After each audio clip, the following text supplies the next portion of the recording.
নমস্কার দর্শক বন্ধুরা, উড়ানের এক জমজমাট পর্ব নিয়ে আমি চলে এসেছি তোমাদের সামনে। তো চলো কি আছে আজকের পর্বে দেখে নিই আমরা। বাংলা সিরিয়াল সমাচারে তোমাদের স্বাগত জানিয়ে আজকের পর্ব আমি শুরু করছি। মহারাজ বেলচাকে ঘাড়ে ধরে রেখেছে আর বলে জীবনে প্রথমবার কাউকে খুন করব। পূজা তো এই ব্যাপারটা নোটিস করে, বলে জীবনে প্রথমবার এটা কেন বললো? প্রিয়াঙ্কা বলে জীবনে প্রথমবার, আগেরটা ভুলে গেছো ভাই? মহারাজ বলে আমি কিচ্ছু ভুলি না প্রিয়াঙ্কা বৌদি। সোমনাথ বলে এই তুই আমার সোনাকে শাসাচ্ছিস? পূর্ণিমা বলে তোমরা থামো না এবার। মহারাজ হাসে। পূজা বলে তুমি ঘরে চলো প্লিজ। তখন বলে দাঁড়াও না। মহারাজ বলে মা প্লিজ আমাকে একটু সময় দাও। বলে আচ্ছা প্রিয়াঙ্কা বৌদি, আপনি কি যেন একটা ভয় পেয়েছিলেন, মানে বিশেষ ধরনের ভয় আমাকে নিয়ে।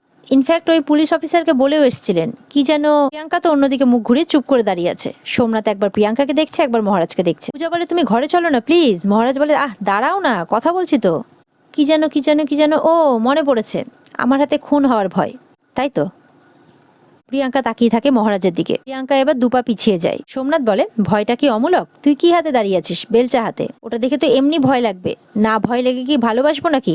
আমতা আমতা করতে করতে বলে ভয়ে সোমনাথ কথাগুলো। মহারাজ বলে কি বললি তুই? ভালোবাসা আমাকে? বলে হা হা করে হাসতে থাকে। সত্যি হাসালি তুই। পূজা আবারও বলে চলো না প্লিজ ঘরে চলো। মহারাজ বলে এই মেয়েটাকে তো কিছুতেই থামাতে পারছি না। মহারাজের বাবা বলে পূজা তুই থাম, মহারাজকে কথা বলতে দে। পূর্ণিমা বলে এটা কি কথা হচ্ছে? তোমার মাথাটা তো একদম বলে গেছে। আমার মাথাটা সম্পূর্ণই গেছে। মহারাজের বাবা বলে বুঝতে পেরেছো? Is that clear? পূর্ণিমা চুপ করে যায়। আবার পূজা শুরু করে আমি তোমার দুটি পায়ে পড়ি, ঘরে চলো। মহারাজ বলে পূজা অমন করে বলতে নেই, আমাকে কথা বলতে দাও। তারপরে সৌরভ বলে, তখন মহারাজ বলে দাঁড়া সৌরভ দাঁড়া, কিচ্ছু হবে না। মহারাজ সোমনাথকে বলে আয়। কি হলো আয়? দিয়ে সোমনাথের হাতটা টানতে টানতে নিয়ে আসে। বলে আয়, কি হলো আয় এখানে আয়। বলে দেখ দেখতে পাচ্ছিস? বলে কি দেখবো? বলে ডাইনিং টেবিলটা দেখ। তা বলে তার তলাটা দেখ, দেখতে পাচ্ছিস? বলে কি দেখবো? দেখছিস তো? সোমনাথ তাকিয়ে আছে ডাইনিং টেবিলের তলায়। বলে ওখানে তোকে পুঁতে দেবো। সোমনাথ তো পুরো ভয় পেয়ে যায়, সাথে প্রিয়াঙ্কাও, আর সবাই মহারাজের কথা শুনে অবাক হয়ে যায়। ভয়ে সোমনাথ হাতটা ছাড়িয়ে নেয়। মহারাজ বলে প্ল্যানটা একটু চেঞ্জ করলাম, খুন করে নয়। এই যে দেখতে পাচ্ছি সেটা আমার হাতে বেলচা, এটা দিয়ে পুরো খুঁড়ে জ্যান্তই পুঁতে দেবো। না পুরোটা না, শুধু গলা অবধি, মুন্ডুটা খালি বেরিয়ে থাকবে, একটাই মুন্ডু। সোমনাথ তখন গলা অবধি হাত দিচ্ছে, মনে হয় সে মনে মনে ইমাজিনও করছে ব্যাপারটা। কেন জানিস? কারণ তোর বউ একজন ভদ্র মহিলা, তাই ওনাকে পুঁতবো না। এরপরে মহারাজ বেলচাটা সোমনাথের হাতে দিয়ে ডাইনিং টেবিলে চলে যায়, জল খায়। সোমনাথ তো একবার মহারাজের দিকে তাকায়, একবার ডাইনিং টেবিলের নিচে তাকায়। মহারাজ ইশারা করে বলে এই যে নিচে তোকে পুঁতে দেবো গলা অবধি। তারপর ডাইনিং টেবিলটাকেও হাত দিয়ে তুলে দেখায়। এরপরে সোমনাথ বেলচাটা জয়ন্তর হাতে ধরিয়ে চলে যায়। এরপর লয়ার বলে আমি না বরং আজকে যাই, বুঝলেন, আমি অন্যদিন আসবো। বলে না না আপনি যাবেন কেন? পূজা বলে আপনি বসুন। তখন পূর্ণিমা বলে আপনারা বরং কেস নিয়ে কথা বলুন, আমি কিছু খাবার বানাই। আর ওদিকে জয়ন্তরা বলে আমরা বরং আসি। পূজা বলে কিছু খেয়ে যাবে না? বলে না না বৌদি আজকে খেয়ে যাবো না, আজকে বরং আসি। মহারাজ বলে জয়ন্তদের বেলচাটা যেখানে ছিল সেখানে রেখে দে। সোমনাথ প্রিয়াঙ্কার দিকে ইশারা করে মহারাজকে বলে তোর ল্যাপটপটা আজকে তুই ভালো করে দেখিস একটু, বুঝলি? পূজা বলে আপনি ঘরে যাবেন না? প্রিয়াঙ্কাকে বলে। প্রিয়াঙ্কা বলে এটা তোমার কেনা জমি নয় পূজা। তখন মহারাজ বলে আপনি আর কথা বাড়াবেন না প্রিয়াঙ্কা বৌদি, আপনার থেকে পূজার অধিকার এই বাড়িতে অনেক বেশি। আপনি এই বাড়ির বড় বউ হতেই পারেন, কথাটা ঠিক, কিন্তু পূজা কটা দিন আগে হলো আপনার থেকে আগে এসেছে এই বাড়িতে। কেন অধিকার বেশি জানেন? কারণ মুখার্জি বাড়ির প্রত্যেকটা সদস্যকে ও সম্মান করে, শ্রদ্ধা করে, তাই জন্যে। প্রিয়াঙ্কা তখন পূজার দিকে তাকায়, মুচকি এসে সেখান থেকে চলে যায়। তখন প্রিয়াঙ্কাকে শুনিয়ে মিলি বলে আহারে প্রিয়াঙ্কা বৌদির গোপন কথাগুলো তার শোনাই হলো। প্রিয়াঙ্কা তেড়ে যখন মিলির কাছে আসে, মহারাজ চলে আসে সামনে। বলে বললাম না ঘরে যান। মহারাজের বাবা তখন বলে প্রিয়াঙ্কাকে কথাই বলে না, অতিবার বেরো না, ঝড়ে পড়ে যাবে। মহারাজ বলে কমপ্লিট করো না বাবা, তুমিও না কেমন হয়ে গেছো। তারপরে মহারাজ বলে অতি ছোট হয়েও না। মহারাজের বাবা বলে ছাগলে মুড়ে খাবে। প্রিয়াঙ্কা চুপ করে দাঁড়িয়ে শোনে আর মনে মনে খুব রাগে, আর সেখান থেকে চলে যায়। এরপর পূজার ভাই বোনরা সেখান থেকে চলে যায়। আর যাওয়ার সময় জামাইবাবুকে বলে এখনো কিন্তু অনেক কাজ বাকি। শিব বলে কে আসল ফ্রড, সৌরভ বলে এটা কিন্তু প্রমাণ করতে হবে। লয়ার বলে আজই। এরপরে পূজা যখন বলে হ্যাঁ আজই, তখন মহারাজের বাবা বলে ও এর মধ্যে তুই আবার হ্যাঁ হ্যাঁ করতে শুরু করেছিস। পূজার উপর বিরক্ত হয়ে ঘরে চলে যায়। পূজাও তখন নিজের ঘরে চলে যায়। মহারাজ মনে মনে বলে তোমাকে কাল্টিভেট করতে হবে পূজা রানী, তোমার মনের মধ্যে কি চলছে সেটা আমাকে খুঁজে বের করতেই হবে, আর সেটা এখনই। এরপরে মহারাজ ঘরে আসে, এসে বলে বাহ সবকিছু ঠিক আছে, একবারে সুন্দর। বলে কি বুঝতে পারলাম না।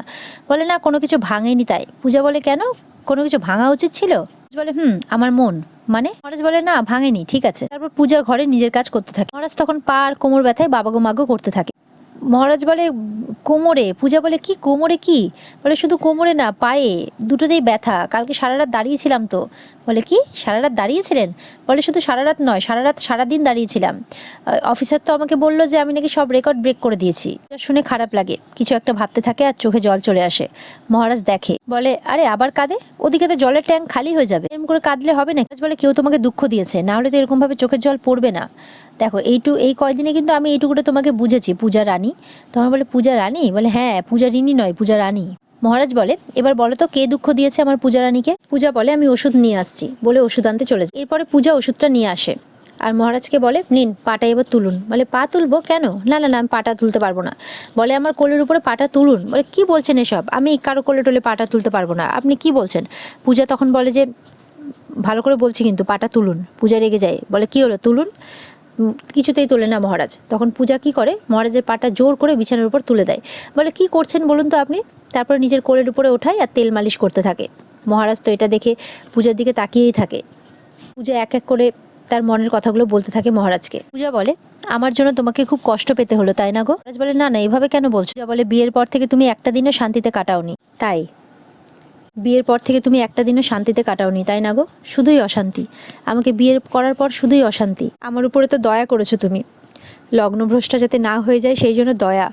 মহারাজ বলে সত্যি করে বলো তো কি হয়েছে তোমার? আমার মন রাখতে তুমি অ্যাপ বানালে, লকআপে আমার জন্য তুমি এত কষ্ট পেলে, আমার জন্য তুমি স্যাক্রিফাইস কর, আমার জন্য তুমি কষ্ট পেলে, খুব কষ্ট পেলে। মহারাজ বলে উফ, আমি যে কি করি, এই মেয়েটাকে সামলাই কি করে? পূজা বলে আমি তোমার দয়ার পাত্রী হব না, তুমি প্লিজ আমাকে দয়া করো না। মহারাজ বলে কি মুশকিল, আমি তোমাকে দয়া কেন করবো? পূজা কাঁদতে থাকে। পূজা বলে তুমি যে বললে তুমি আমার জন্য সব অপবাদ মাথা পেতে নেবে, কেন বললে বলো? কেন আমার অপবাদ তুমি মাথা পেতে নিলে? মহারাজ বলে আরে অদ্ভুত, আমি তো কাউকে বলেই বোঝাতে পারছি না, একই কথা রিপিট টেলিকাস্ট করে চলেছি। পূজা বলে আমি চাই না, আমি কারোর দয়ার পাত্রী হতে চাই না, আমি তোমার দয়ার পাত্রী হতে চাই না। মহারাজ বলে অ্যাপটা কে বানিয়েছে শুনি? তখন পূজা বলে পূজারিনী অ্যাপ, নামটা কার? মহারাজ বলে শোনো না, আমরা পুরনো কাসন্দি না ঘেটে থানাতে একে অপরকে যেটা প্রমিস করেছি, চলো না সেটা পূরণ করি। আজকের মধ্যে কিন্তু দোষীদের ধরতে হবে, মনে আছে তো? মহারাজ বলে ওরা আমাদেরকে ফ্রড বলেছে, দেবে না ওদেরকে শাস্তি? কি হলো বলো, দেবে না? পূজা বলে সময় আসন্ন। মহারাজ বলে শাস্তি দেবার পালা এবার শুরু। দেখা যাচ্ছে পূজা এবার ডাইনিং টেবিলে মহারাজকে খেতে দিচ্ছে। মহারাজ বলে আর একটু দাও না, খুব খিদে পেয়েছে। মহারাজের বাবা আসে সেখানে, পূজার দিকে তাকিয়ে থাকে। পূজাও তখন তার বাবাকে দেখে একটু চুপ করে যায়। মহারাজ বুঝতে পারে এদের মধ্যেই নিশ্চয়ই কিছু একটা হয়েছে। তখন মহারাজ বলে বাবা মনে আছে তো, কথাগুলো সব মনে আছে তো? তখন মহারাজের বাবা হাসতে থাকে আর দেখা যাচ্ছে সেখানে সোমনাথ আর প্রিয়াঙ্কা চলে আসে। বলে এই তো চলে এসেছে। মহারাজের বাবা বলে বেহায়া হায়নাগুলো এবার চলে এসেছে। মহারাজের বাবার কথা শুনে মহারাজের তো কাশি উঠে যায়। বলে কি হলো আবার? পূজা জল এনে দেয়। মহারাজের বাবা মহারাজের পিঠে হাত বোলায়। মহারাজ বলে বাবা তুমি কিন্তু সব কিছুর ঊর্ধ্বে চলে গেছো, একেবারে সরাসরি হায়না বানিয়ে দিলে। বলে মহারাজ হাসতে থাকে। সোমনাথ আর প্রিয়াঙ্কা তো চুপ করে দাঁড়িয়ে শুনতে থাকে সবটা। এদিকে পূজা মহারাজকে বলে আচ্ছা ঠিক আছে, অনেক হয়েছে, এবার খেয়ে নিন তো। তখন মহারাজের বাবা বলে আরে পূজা কি হয়েছে তোর বলতো? আমার ছেলে যে আমার সাথে একটু মশকরা করছে সেটাও কি তোর পছন্দ হচ্ছে না? পূজার একটু শুনে খারাপ লাগে। বলে বাবা, যে বাবা পূজাকে কোনো কিছু কথা শোনালে প্রিয়াঙ্কা খুব মুচকি হাসছে, তার খুব আনন্দ লাগছে। মহারাজ বলে কি হয়েছে বলো তো বাবা, সারাক্ষণ এরকম খ্যাক করছো ওকে, তখন থেকে দেখছি, কি হয়েছে তোমাদের? মহারাজের বাবা বলে কেন বলবো না, ও তোর জীবনে একটা অশান্তি, বলে থেমে যায়। মহারাজ তার বাবার দিকে তাকায়, পূজারও খারাপ লাগে। প্রিয়াঙ্কা সোমনাথ শুনে হাসতে থাকে। পূজা সেটা দেখে, তার খারাপ লাগে যে তাদের সামনেও তার শ্বশুরমশাই তাকে এইভাবে বলছে। মহারাজ বলে ভালো লাগছে তোমার এইভাবে শত্রুপক্ষের সামনে এরকম কথা বলতে, খুব ভালো লাগছে। হাইনারা হাসছে। এটা শুনে তো মহারাজের বাবার মহারাজ আবারও হাসতে থাকে। সোমনাথ আর প্রিয়াঙ্কা আবার চুপ করে যায়। সোমনাথ আর প্রিয়াঙ্কা এবার বসে পড়ে।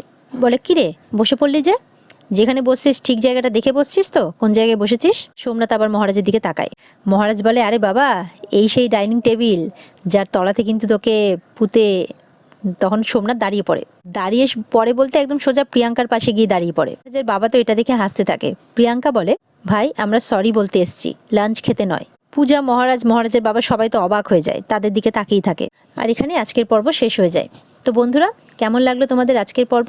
যদি ভালো লেগে থাকে অবশ্যই চ্যানেলকে লাইক কমেন্ট আর সাবস্ক্রাইব করে দেবে। দেখা হচ্ছে তোমাদের সাথে আগামীকালকে আরেক জমজমাট এপিসোড নিয়ে। ততক্ষণ সবাই ভালো থাকবে। টাটা।